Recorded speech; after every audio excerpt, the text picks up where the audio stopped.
Merci Monsieur le Président, Mesdames et Messieurs les conseillers régionaux, chers collègues. Alors oui, bien sûr, il y a parfois des épisodes climatiques perturbants.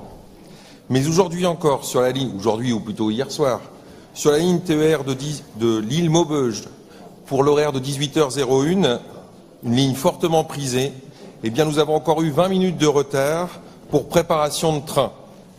Cet exemple n'est qu'un exemple parmi tant d'autres. Je pourrais également citer le fait que la régularité sur la ligne Paris-Laon est passée à moins de 85%, que voyager debout est devenu courant pour les usagers du TER-GV entre Lille et Calais car cette ligne est surchargée, que 2 trains Amiens-Paris ont été annulés aux heures de pointe le 5 décembre, que les nombreux passages à niveau entre Douai et Lille tombent régulièrement en panne et que dire des infrastructures vieillissantes dont le devenir suscite crainte et inquiétude des usagers. Ces retards à répétition et le manque d'informations, vous les avez vous-même éprouvés, Monsieur le Président, lors de votre immersion dans le bassin minier début décembre.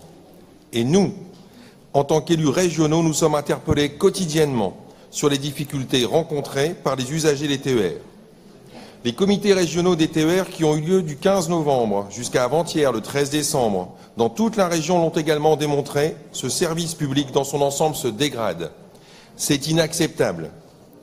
Derrière ces difficultés rencontrées par les usagers des TER, ce sont des milliers de salariés, des salariés qui sont pénalisés en particulier pour leur travail. Un retard occasionnel peut être justifié et être compris, les retards quotidiens, non. La mobilité, et donc les TER, sont un lien essentiel qui unit notre collectivité régionale aux habitants des Hauts-de-France. Plus largement, derrière les transports, il y a des enjeux en termes d'aménagement du territoire et de développement économique, car les usagers, ce sont des travailleurs, mais ce sont aussi des étudiants et des touristes. Il y a là également un enjeu écologique non négligeable. À l'heure où notre région s'inscrit dans la 3e révolution industrielle, la situation rencontrée par des milliers d'usagers risque de faire l'effet inverse que celui escompté. Au XXIe siècle, nous devrions tout faire pour encourager les habitants à prendre le train. Nous devrions même envisager l'ouverture de nouvelles lignes. Et que se passe-t-il? Beaucoup pensent ou sont contraints d'abandonner le train pour la voiture. Ce n'est pas envisageable. Si nous voulions que les usagers arrêtent de prendre le train, nous ne nous y prendrions pas autrement. Durant la campagne, nous avions un credo pour des trains à l'heure et des usagers avertis et assis. Ce credo, nous ne l'avons pas abandonné.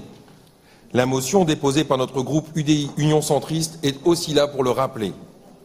Le Conseil régional demeure engagé et déterminé en tant qu'autorité organisatrice des transports pour que la qualité de service des TER, notamment le confort et la régularité, soit à la hauteur des attentes des usagers de notre région. Comme nous avons pu le constater hier, la région consacre une importante partie de son budget pour le transport ferroviaire et tient son engagement de ne fermer aucune ligne durant le mandat.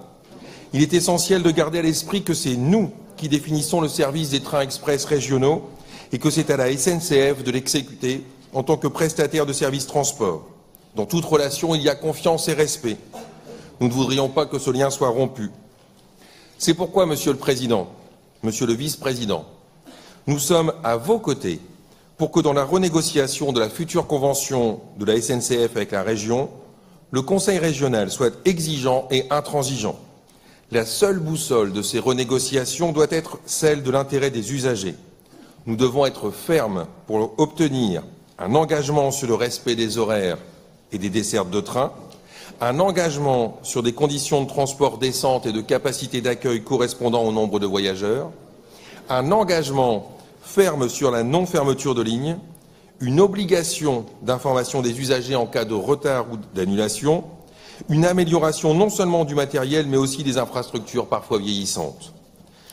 Porter cette motion, chacun des 41 élus de notre groupe aurait souhaité le faire à ma place aujourd'hui.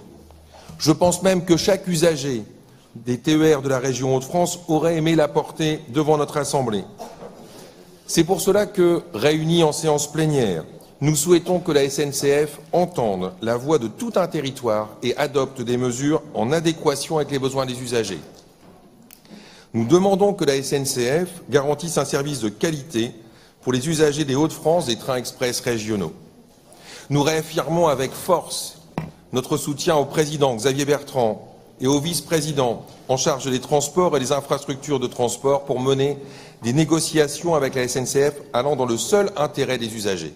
Je remercie par avance notre vice-président Franck Dersin de bien vouloir nous tenir informés des avancées obtenues dans la renégociation de la convention TER. Je vous remercie.